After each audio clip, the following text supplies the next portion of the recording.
Hello guys, what's up? In today's video, I'm going to show you how to fix Telegram not sending verification code. So let's begin. First, grab your phone and go to your phone settings. Okay? We just need to go to network and internet. Click on that. It could also be labeled as connections in other Android devices.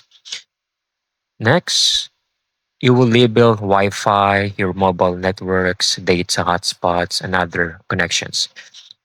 Click on mobile networks. Then it will show an option for data roaming. Basically, this is really what we need. Turn that on.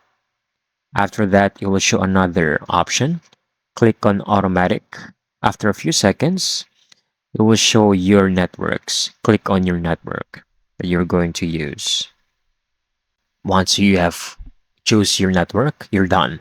Go back to your Telegram in your phone, enter your phone number, then you should be able to receive your verification code already.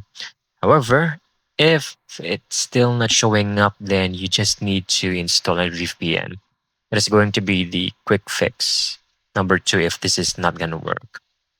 And option number one should work in most cases. All right. So if you found this video very helpful, then leave a like and subscribe.